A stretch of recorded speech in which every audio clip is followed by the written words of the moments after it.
चर्चा करते हैं यहाँ पर राजस्थान करंट अफेयर्स जुलाई 2026 सीईटी विशेष पार्ट 4 की टॉप 15 एमसीक्यू प्रश्न और आपके लिए बेहतर नहीं बेहतरीन साबित होने वाले हैं, क्योंकि राजस्थान के करंट अफेयर्स के जो प्रश्न हैं, जितने भी एमसीक्यू प्रश्न बनते हैं इसमें बना दिए गए हैं। तो अपनी तैयारी को बेहतरीन करने के लिए चैनल को सब्सक्राइब करें, लाइक करें और अपने दोस्तों के साथ जरूर शेयर करें। आइए देखते हैं इंपॉर्टेंट प्रश्न उत्तर को। आपको पता है ये प्रश्नोत्तर कहाँ से लिए गए हैं? अंतर्राष्ट्रीय क्रोनोलॉजी करंट जीके में राजस्थान प्रादेशिक भाग के प्रश्नोत्तर बनाए गए हैं एमसीक्यू फॉर्म में। आइए देखते हैं इंपॉर्टेंट प्रश्नोत्तर को।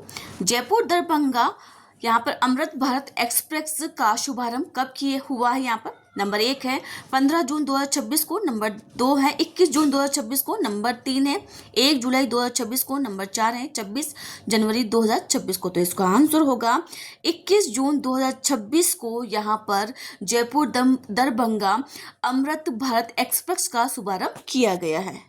आइए देखते हैं अगला प्रश्न। जयपुर दरभंगा अमृत भारत एक्सप्रेस को कहां से हरी झंडी दिखाई गई है? नंबर 1 है जयपुर जंक्शन, नंबर 2 है गांधीनगर, नंबर 3 है खातीपुरा जयपुर, नंबर 4 है दुर्गापुरा। तो इसका आंसर होगा नंबर 3 खातीपुरा जयपुर के अंदर जयपुर दरभंगा अमृत भारत एक्सप्रेस को हरी झंडी दिखाकर रवाना किया गया है। और ये जो रेल मंत्री है अश्वनी वैष्णव के द्वारा यहाँ पर यह कदम उठाया गया है। आइए देखते हैं अगला इंपॉर्टेंट प्रश्न। देश में विकसित हो रहे 50 मेगा कोचिंग टर्मिनलों में खातीपुरा का स्थान क्या है? नंबर 1 है दूसरा, नंबर 2 है तीसरा, नंबर 3 है पहला, नंबर 4 है पांचवा। तो इसका आंसर होगा नंबर 3 पहला स्थान है। किसमें? 50 मेगा कोचिंग टर्मिनलों में खातीपुरा का स्थान पहला स्थान है। आइए देखते हैं अगला प्रश्न। वर्ष 2026-27 में राजस्थान के लिए रेलवे बजट कितना निर्धारित किया गया है? इज वेरी इंपॉर्टेंट सवाल है यहाँ पर। नंबर 1 है 9,228 करोड़ रुपए, नंबर 2 है यहाँ पर 10,228 करोड़, नंबर 3 है 11,228 और नंबर 4 है 12,228 करोड़। तो इसका आंसर होगा नंबर 2 10,228 करोड़ रुपए का यहाँ पर वर्ष 2026-27 के अंदर राजस्थान के अंदर रेलवे बजट निर्धारित किया गया है। आइए देखते हैं इन प्रश्नों की व्याख्या। जयपुर दरभंगा अमृत भारत एक्सप्रेस शुरू हुआ है, कब हुआ है? 21 जून 2026 को। चर्चा हो चुकी है। रेल मंत्री अश्वनी वैष्णव, राजस्थान के मुख्यमंत्री भजनलाल शर्मा और बिहार के मुख्यमंत्री सम्राट चौधरी ने खातीपुरा जयपुर में दरभंगा के लिए नई अमृत भारत एक्सप्रेस को हरी झंडी दिखा दी गई है यहाँ पर।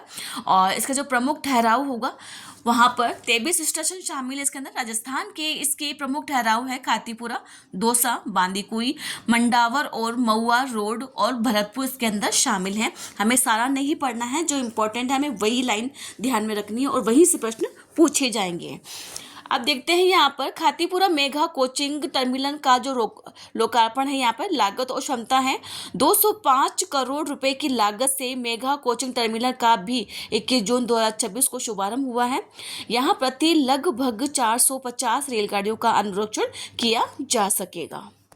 विशेष जो महत्व है, रेल मंत्री के अनुसार यह देश के में अंदर विकसित हो रही 50 मेगा कोचिंग टर्मिनलों में पहला स्थान है और इसे आगामी 20 वर्षों की ज़रूरतों को ध्यान में रखकर तैयार किया गया है।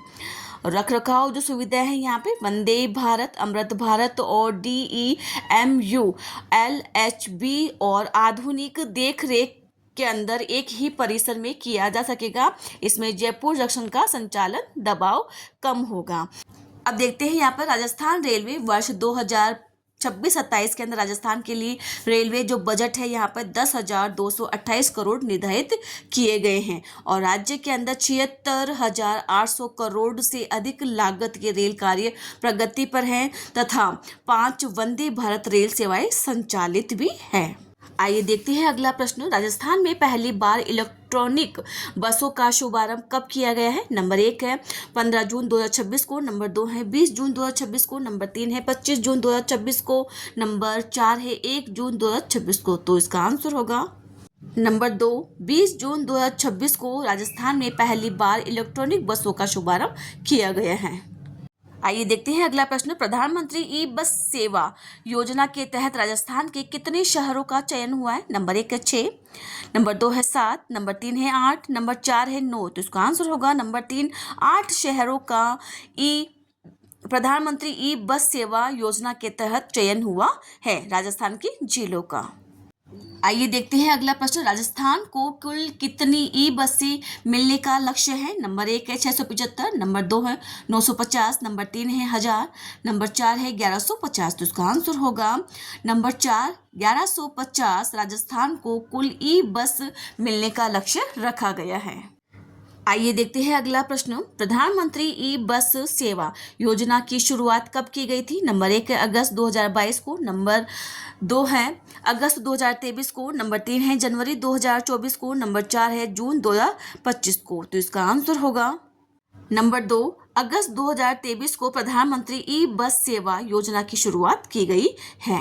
आइए देखते हैं अब इन प्रश्नों की व्याख्या। राजस्थान में पहली बार इलेक्ट्रॉनिक बसों की शुरुआत मुख्यमंत्री ने दिखाई हरी झंडी।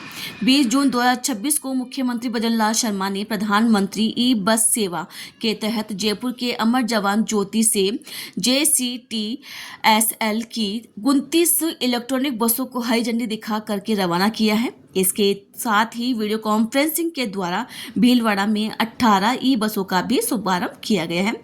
चयनित शहर और कुल बसें कितनी हैं? योजना में राजस्थान के 8 शहर जयपुर, जोधपुर, उदयपुर, कोटा, बीकानेर, भीलवाड़ा और अलवर और अजमेर के अंदर इसका चुना गया है और जिनके लिए केंद्र में 675 ई बस स्वीकृत की गई है। दीपावली तक का जो लक्ष्य है यहाँ पर अन्य स्वीकृत 475 बसों को मिला करके राज्य की कुल 1150 ई बसें मिलेगी, जिसमें से पहले चरण के अंदर 675 बसों को इसी वर्ष दीपावली तक सड़कों पर उतारने का लक्ष्य रखा भी गया है। योजना की जो पृष्ठभूमि है, पीएम ई बस सेवा प्रारंभ की गई है अगस्त 2023 के अंदर, जिसके तहत केंद्र सरकार डिपो निर्माण और इलेक्ट्रॉनिक कार्य संचालन में राज्य को सहायता दे रही है। तो बच्चों, कैसी लगी आपको ये जानकारी? प्लीज़ कमेंट में जरूर शेयर करें, चैनल को लाइक करें, सब्सक्राइब करो, अपने दोस्तों के साथ जरूर शेयर करें। आइए देखते हैं अगला प्रश्न। RPSC के नए सदस्य के रूप में किसे नियुक्त किया गया है?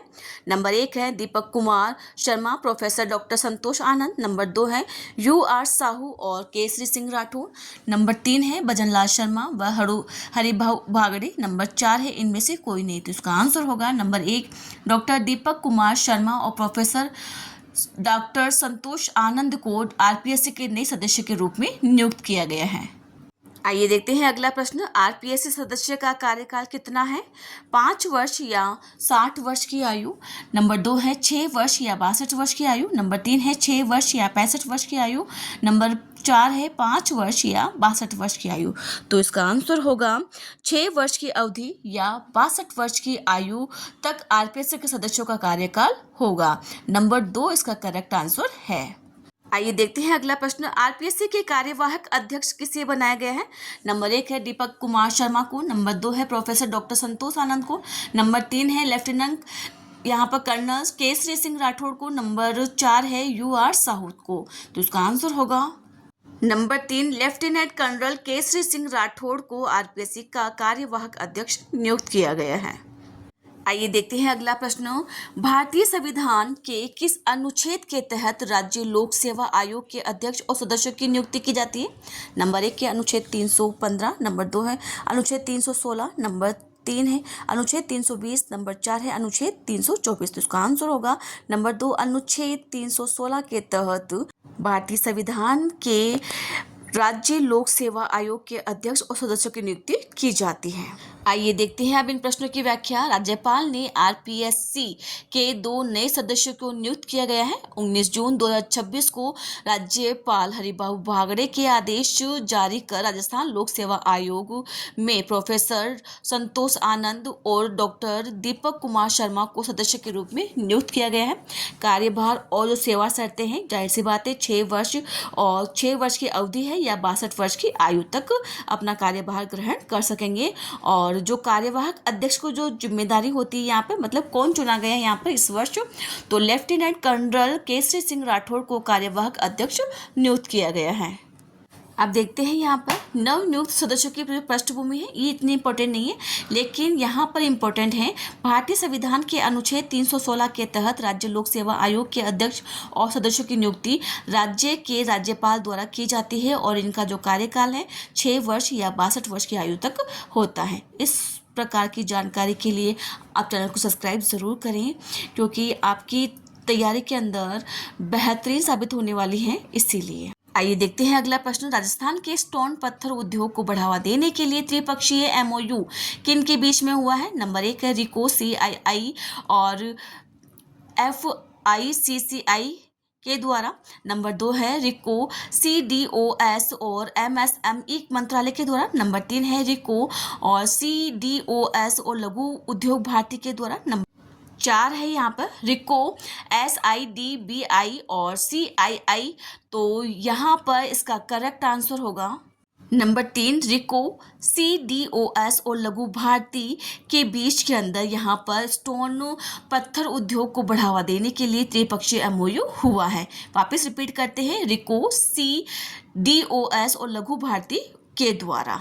आइए देखते हैं अगला प्रश्न। इंडिया स्टोन मार्ट 2028 का कौन सा संस्करण आयोजित होगा? नंबर 1 है 12वां, नंबर 3 है 13वां, नंबर 3 है 14वां, नंबर 4 है 15वां। तो इसका आंसर होगा नंबर 3 14वां संस्करण आयोजित होगा। वापस रिपीट करते हैं, इंडिया स्टोन मार्ट 2028 का 14वां संस्करण आयोजित होगा। आइए देखते हैं आज के सीरीज का सबसे इम्पोर्टेंट प्रश्न है और लास्ट प्रश्न भी है। इंडिया स्टोन मार्ट 2028 का आयोजन कब होगा? नंबर 1 है 15 से 18 जनवरी 2028 को, नंबर 2 है 17 से 20 फरवरी 2028 को, नंबर 3 है यहाँ पर 20 से 23 मार्च 2028 को, नंबर 4 है 10 से 13 अप्रैल 2028 को। तो इसका आंसर होगा नंबर 2 17 से 20 फरवरी 2028 को इंडिया स्टोन मार्ट 2028 का आयोजन होगा। संस्करण कौन सा होगा? 14वां संस्करण होगा। आइए देखते हैं अब इन प्रश्नों की व्याख्या। रिको सीडोस और लघु उद्योग भारती के मध्य त्रिपक्षीय MOU हुआ यहाँ पर 16 जून 2026 को। राजस्थान के स्टोन पत्थर उद्योग को वैश्विक स्तर पर बढ़ावा देने के लिए नए रोजगार पैदा करने के लिए एक ऐतिहासिक त्रिपक्षीय समझौता ज्ञापन पर हस्ताक्षर हुए हैं। यह समझौता रिको सीडोस और लघु भारतीय उद्योग के बीच में हुआ है। इसका जो उद्देश्य है, इसका मुख्य लक्ष्य राजस्थान के पत्थर उद्योग का आधुनिकीकरण करना और नई तकनीक को बढ़ावा देना है। इसका जो आयोजन स्थल है, इंडिया स्टोन मार्ट 2028 का आयोजन Jaipur exhibition and convention centre Sitapura में किया जाएगा। और इंडिया स्टोन मार्ट 2028 के प्रस्तावित जो आंकड़े हैं, संस्करण कौन सा है, चर्चा हो चुकी है। 14 संस्करण होगा। कब होगा? 17 से 20 फरवरी 2028 को आयोजित होगा। और प्रदर्शनी का जो दायरा है यहाँ पर लगभग 45,000 वर्ग किलोमीटर के यहाँ पर कुल क्षेत्र में आयोजित होने वाला इस यहाँ पर मार्ट के अंदर 450 प्रदर्शक शामिल होंगे। इससे बाहर आपकी एक भी जानकारी नहीं जाएगी। तो विश्वास रखें, अपनी तैयारी को बेहतरीन करें, चैनल को लाइक करें, सब्सक्राइब करें और अपने दोस्तों के साथ जरूर शेयर करें। Thank you.